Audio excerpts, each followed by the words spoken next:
हम औरतें सोचती हैं कि हमारे सर पर बहुत जिम्मेदारियां हैं, जैसे घर, खाना, बच्चे, सफाई, और इसके साथ साथ मेरी वो सिस्टर जो मेरी तरह वर्किंग वुमेन है, तो हमारी रिस्पॉन्सिबिलिटीज़ तो हाउस वाइफ के मुकाबले में ज़्यादा होती हैं। तो इस तरह सोचते रहने से, स्ट्रेस लेने से जिम्मेदारियां तो कम नहीं होती, अलबत्ता हमारा जो बिहेवियर है वो चिड़चिड़ा हो जाता है। तो आज के इस व्लॉग में मैं आपके साथ अपनी डेली रूटीन शेयर करूंगी और इसके साथ साथ कुछ टाइम सेविंग हैक्स शेयर करेंगे।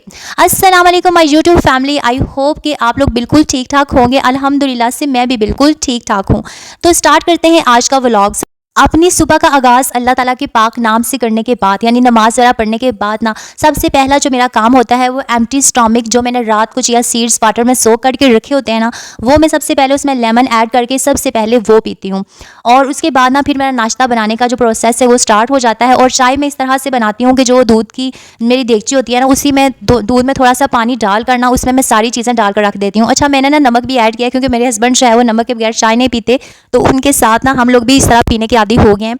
तो इस तरह से आप लोग टाइम सेव कर सकते हैं कि जब आप नाश्ता बना रहे हो, जब खाना बना रहे हो, तो आप ना बर्नर ज़्यादा यूज़ करें। अब मैं यहाँ पर 2 बर्नर यूज़ कर रही हूँ। एक तरफ तो मैं अपने पराठे बना रही हूँ और दूसरी तरफ मैंने चाय रख दिया, और चाय की ना जो फ्लेम है बिल्कुल मैंने आहिस्ता कर दिया। जब तक मेरे पराठे बनते हैं तो आहिस्ता आहिस्ता से मेरी चाय भी तैयार हो जाएगी। इस तरह से जो बिल्कुल धीमी आंच पे आप चाय तैयार करते हैं ना, वो बहुत ही मज़े की बनती है क्योंकि उसकी अच्छी तरह से पकाई हो जाती है। बाकी बहुत तेज़ फ्लेम पर जो आप चाय बनाते हैं वो जल्दी बन जाती है, लेकिन उसमें ऐसा वो टेस्ट नहीं आता।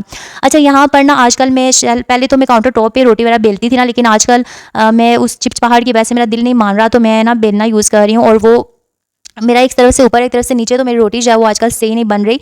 तो यहाँ पर ना पराठे बनने के बाद ना, अगर मैंने एग फ्राई करने हो तो मैं साथ ही ना उसी तवे पे एग फ्राई कर देती हूँ। अलबत्ता अगर मैंने एग बॉयल करने हो ना, तो मैं क्या करती हूँ कि जो मेरा तीसरा बर्नर है, तो मैंने एक स्टील का ना पुराना गिलास रखा हुआ है, उस गिलास के अंदर ना मैं एग डाल कर ना, उसमें 2 जो एग हैं वो ईजिली बॉयल हो जाते हैं, वो मैं तीसरे बर्नर पर वो रख देती हूँ। गिलास जो है वो छोटे से बर्नर पर ईजिली आ जाता है। तो इस तरह से ना बहुत कम टाइम में मेरा नाश्ता तैयार हो जाता है और मेरी तीनों चीज़ें जो है वो ईजिली बन जाती हैं। नाश्ते से फ्री होने के बाद जो है बर्तन वॉश करने की बारी आ गई थी, और यहाँ पर मैंने देखा कि जो मेरा मैक्स लिक्विड है ना वो खत्म हुआ था। मैंने सोचा इसको डाल दूं। अच्छा, ये जो है ना, ये सोप डिस्पेंसर मैं आपके साथ शेयर कर रही हूँ। इससे ना आप बहुत सारा जो अपना आपका मैक्स का लिक्विड आप बचा सकते हैं, यानी इसमें बिल्कुल भी वेस्ट नहीं होता। जस्ट आपने उसके अंदर डालना होता है, स्पंज को आप हल्का सा प्रेस करेंगे तो वो उतना ही क्वांटिटी में बाहर आएगा जितना आपको बर्तन धोने के लिए चाहिए होता है। तो इस तरह से ना आप इसको काफ़ी अर्से तक यूज़ कर सकते हैं। तो इस तरह के छोटे छोटे गैजेट्स है वो आप लाजमी लिया करें, ताकि आप अपनी मनी को भी बचा सकें और अपने टाइम को भी, क्योंकि बार बार आप बॉटल को खोलेंगे फिर आप उसको लगाएंगे, तो इससे बेहतर है कि आप हल्का सा प्रेस करें तो आपका जो स्पंज है वो पहले से ही ना लिक्विड के साथ जो है उसकी जाग बन जाए।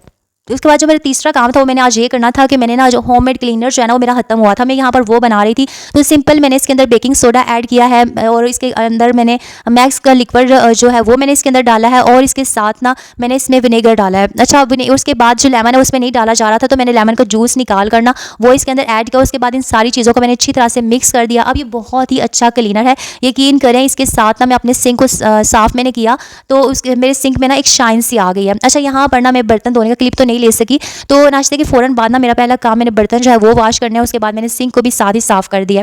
और आज ना मैं स्कूल से छुट्टी थी मुझे, तो मैं ना रिलैक्स थी क्योंकि आज जुम्मा था और स्कूल आज ना 14 अगस्त की छुट्टी थी और मैं भी रिलैक्स थी, तो मैंने कहा छोटे मोटे काम कर लेती हूँ। तो यहाँ पर ना ये जो मेरा शुगर का बॉक्स फ्री हुआ था, इसके अंदर मैंने सर्फ डालकर वो वॉशिंग मशीन वाले एरिया में सेपरेट रखना था। अच्छा, यहाँ पर आपको एक टिप देती जाऊँ कि अगर आप बहुत एक्सपेंसिव और अच्छा अगर आप बहुत अच्छा और एक्सपेंसिव वॉशिंग पाउडर जो है वो अफोर्ड नहीं कर सकते, तो आप ना अच्छे वाला जो वॉशिंग पाउडर है उसके साथ दूसरा नॉर्मल वॉशिंग पाउडर आप मिक्स करके यूज़ करें, तो वो कपड़ों की धुलाई भी अच्छी होती है और आपका जो बजट है ना वो उस पर इतना इफेक्ट नहीं पड़ता, वो आपका बजट जो है वो मेंटेन रहता है। तो यहाँ पर तो मैंने दोनों को मिक्स करके ना, तो इस तरह से मैं यूज़ करूँगी तो मेरे कपड़े भी इजीली वॉश हो जाएंगे, मेरा जो बजट है ना वो भी मेंटेन रहेगा। अच्छा, उसके बाद ना नेक्स्ट जो मेरा स्टेप था वो मैंने ना झाड़ू लगाने थे, और झाड़ू के बाद मैं मॉपिंग करती हूँ, और मॉपिंग करने के बाद मैं अपना कुछ घर की एक्टिविटीज़ जो छोटी मोटी वो मैं कर लेती हूँ, छोटे मोटे काम करती हूँ। उसके बाद दिन के खाने का टाइम आ जाता है।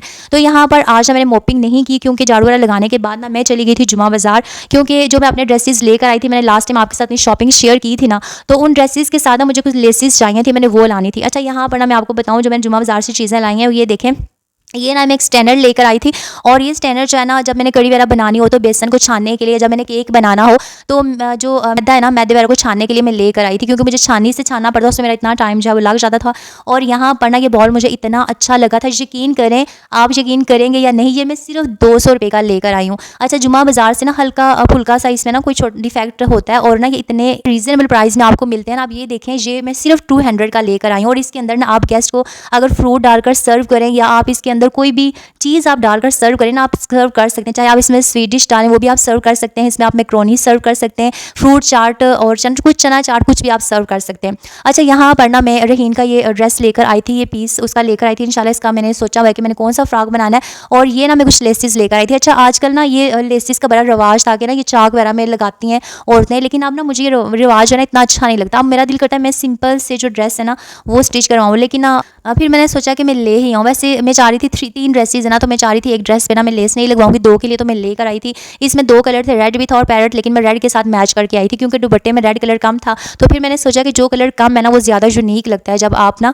उस तरह की लेस जब वो लगवाते हैं। और दूसरी जो है ना पल्टा में लेकर आई थी। अच्छा, ये देखें, ये पूरी ना लीटर की बॉटल है और ये सिर्फ 100 रुपये में केमिकल में लेकर आई हूँ। मैं वैसे ये यूज़ नहीं करती, हमारी शॉप पे जो होता है ना मैं वही यूज़ करती हूँ, लेकिन ये ना एक आंटी ने मुझसे मंगवाई थी तो मैं उनके लिए लेकर आई थी। अच्छा, सिर्फ मेरा दिन का जो खाना है ना वो बस यही है। आज ना मेरे जो कुकम्बर्स है ना वो मेरे ख़त्म हुए थे, तो वो ख़त्म हुए थे, तो मैंने क्या किया कि मैंने दही डाला। और ना जब हम जुमा बाज़ार गए ना तो रहीन साथ गई हुई थी, तो वापसी पे ना उसने कहा कि फ्राइड नान खाने हैं। तो बच्चों की फरमाइश थी तो मेरे हस्बैंड ने फ्राइड नान ले लिए। तो उन्होंने कहा कि दिन का खाना नहीं बनाना, हम यही खाएंगे। अब मैं तो आजकल वेट लूज़ कर रही हूँ, मैंने फ्राइड नान तो खाना नहीं था, तो फिर ना मैंने ना क्या किया कि वही मैंने कहा मैं सिर्फ दही खा लूँगी, लेकिन दही के अंदर ना मैं डालती हूँ खीरे, और खीरे डाल के मैं खाती हूँ, लेकिन खीरे भी खत्म हुए थे। तो फिर मैंने कहा कि मैंने ना फ्राइड नान का फिर सिर्फ 2 नवाले मैंने लिए और वो मैंने ना उसके अंदर डाल दिए। तो वो ना मैंने उसको डाल के ना एक वो बना के ना ग्रेवी टाइप स्वीट टाइप सी ना वो मैंने बनाकर सिर्फ खाने में वो थोड़ा सा मैंने बॉल जो है वही बस खाया था। अच्छा जी, उसके बाद ना हमारा दिन का टाइम भी गुजर गया। उसके अब यहाँ पर मैं डिनर की तैयारी कर रही हूँ। अच्छा, यहाँ पर ना मुझे फ़ील होता है कि मुझे प्रेशर कुकर यूज़ करना चाहिए, क्योंकि जब ना मैं देखती हूँ दूसरों को यूज़ करते हुए तो इतनी झटपट से उनकी हांडी बन जाती है। लेकिन असल मसला ये है कि मैं ना थोड़ा प्रेशर कुकर यूज़ करने से डरती हूँ, क्योंकि मैंने बहुत सारे ना इस तरह के इंसिडेंट सुने हुए हैं कि जिसमें फट जाते हैं, और मेरा जो जहेज़ का ना अभी तक वो अंदर पड़ा हुआ है, मैंने अभी तक उसको यूज़ नहीं किया। तो मैंने ना आज बना रही थी रेड लोबिया और इसके साथ वाइट उबले हुए जो चावल है वो बना रही हूँ। तो मैं इस तरह से बनाती हूँ कि रेड लोबिया उसको मैं पानी में ना रख देती हूँ बॉयल होने के लिए, उसमें नमक पहले से डाल देती हूँ और प्याज को काट कर मैं डाल देती हूँ, और दूसरी तरफ ना मैं उसका तड़का बना लेती हूँ। अच्छा, मैंने ना कुछ देखा कुछ लोगों का मेथड हो रहा है, लेकिन मैं सोच रही थी इंशाल्लाह नेक्स्ट टाइम जब मैं बनाऊंगी तो मैं वो मेथड भी यूज़ करूँगी। लेकिन यहाँ पर ना मैं लहसुन को छोटा करके उसके अंदर बाद में टमाटर और खड़े मसाले जो हैं और हरी मिर्चें इस तरह डाल के हल्दी और मिर्च वगैरह डाल के ना वो सारा बना कर ना पेस्ट में इसके अंदर डाल देती हूँ। अब यहाँ पर ना मैंने फ़ौरन से तड़के को उतार के उसमें डाला और साथ ही ना मैंने चावलों के लिए पानी रख दिया, क्योंकि मैं चाह रही थी कि बिल्कुल भी टाइम हमारा वेस्ट ना हो। अच्छा, यहाँ पर मैं आपको टाइम सेव करने के लिए एक टिप देती चलूँ कि जब आप कुकिंग कर रहे हो तो कोशिश करें कि जो आपके मसाला रैक वो बिल्कुल आपके पास पड़ा हो, और उसके अलावा जो आपका ऑयल है, घी है, जो भी आप यूज़ करते हैं वो सारी चीज़ें ना अपने पास रखें, ताकि आप ना इजीली उनको यूज़ करें, आपकी कुकिंग बिजी हो जाए, आपका टाइम भी बच जाए। क्योंकि आप चीज़ों को निकालेंगे फिर उधर से उठा के उधर लेके जाएंगे, उसमें भी आपका काफ़ी टाइम जो वो लग जाता है। तो यहाँ पर ना मैंने दूसरी तरफ चावल रख दिए, दाल जो है बन रही थी। अच्छा, दाल फ़ौरन से नहीं आपने उतारनी, बल्कि हल्की आँच पर उसको पकते रहना चाहिए, क्योंकि जो हल्दी और मिर्च है ना वो बाद में हमने ऐड किया ना तड़का जो है वो तड़का फिर अच्छी तरह से दाल में जो है पक जाएगा। इस तरह ना अब दाल का टेस्ट जो है ना बड़ा ही अच्छा आता है। तो यहाँ पर ना मैंने सोचा जब तक चावलों का पानी बॉयल हो रहा है तो मैं ना यहाँ पर थोड़े से बर्तन थे, मैंने कहा वो वॉश करूँ, और साथ ही ना मैंने कहा मैं सिंक वाले एरिया को साफ़ कर देती हूँ। जब आप ना इस तरह कम से कम कोशिश करें कि पूरे दिन में ना एक दफ़ा, आपको पता है मैं वर्किंग वूमेन, मेरे पास टाइम बहुत काम होता है, तो मैं पूरे दिन में सिर्फ एक दफ़ा सिंक साफ़ करती हूँ। लेकिन अगर आपके पास एक्स्ट्रा टाइम है, आप हाउस वाइफ हैं, आप ऐसा कर सकते हैं 2 दफ़ा आप 2 टाइम कर लें, वो भी आपके लिए इनफ है। क्योंकि जो इसकी शाइन है ना वो इस तरह 2 दफ़ा साफ़ करने से या एक दफ़ा भी आप करेंगी तो मेरे ख्याल में तो शाइन उसकी मेंटेन ही रहेगी। जब आप ना अच्छा कोई लिक्विड या क्लीनर जो वो यूज़ कर रही हो, बल्कि अगर आप वो ना भी करें ना, सिर्फ मैक्स का लिक्विड है वही अगर आप डाल दें, आप या सिर्फ ही डाल कर ना इसको साफ़ कर दें, तो तब भी जो इसकी शाइन है ना वो बरकरार रहती है। तो यहाँ पर ना जब तक मैं आ रही थी, ये देखें आप इसको चेक करें इसकी शाइन, तो मेरे जो चावल हैं वो भी बन गए थे। और दूसरी तरफ ना मैंने उसके बाद दाल में ना मैंने मेथी ऐड की थी जस्ट, क्यों आज ना मेरे पास धनिया नहीं था, तो अदरवाइज़ धनिया हो तो मैं धनिया और मेथी दोनों चीज़ें ऐड करती हूँ। जब धनिया ना हो तो मेथी तो मैं मस्ट ऐड करती हूँ। तो यहाँ पर ना मेरे जो चावल है वो मैंने अब दम पर दे दिए थे। चावल जो है ना उबले हुए मैं इस तरह से बनाती हूँ, मैं इनको निचोड़ती नहीं हूँ, यानी कि मैं पानी नाप कर डाल देती हूँ जितना पानी चावलों को चाहिए होता है, और उसके बाद जब पानी ड्राई हो जाए तो बस मैं उनको दम लगा देती हूँ। मेरा चावल बनाने का ये मेथड है। यहाँ पर मेरे चावल और दाल बिल्कुल तैयार थे, और ये मैंने प्लेट अपने लिए नहीं निकाली, मेरी भतीजी आई हुई थी तो ये ना मैंने उसके लिए चावल निकाले थे, इसलिए मैंने इस प्लेट को फुल भरा है। तो इस तरह से ना मेरे कुकिंग का तो यही मेथड है, हर किसी का अपना मेथड होता है। और यहाँ पर ना खाने के बाद बर्तन वगैरह वॉश करने के बाद, सिंक वॉश करने के बाद, सिंक वैसे मैंने मगरब टाइम में वॉश कर दिया था, मैंने अब वॉश नहीं किया था। तो बर्तन वॉश करने के बाद ना कोशिश करें कि रात को अपना चूल्हा जो है वो आप लाजमी साफ़ करके सोएं, क्योंकि मैंने ना अक्सर देखा रात को काकरोच भी आ जाते हैं ना, जब आपके चूल्हे पे खाने पीने के ज़रात पड़े होते हैं वहाँ चूंटियाँ भी आ जाती हैं, काकरोच भी, तो बड़ा ना मुश्किल हो जाता है, फिर वो काकरोच ज़्यादा होते जाते हैं। आई होप आपको आज की वीडियो अच्छी लगी, मिलते हैं नेक्स्ट वीडियो में। अल्लाह हाफिज़।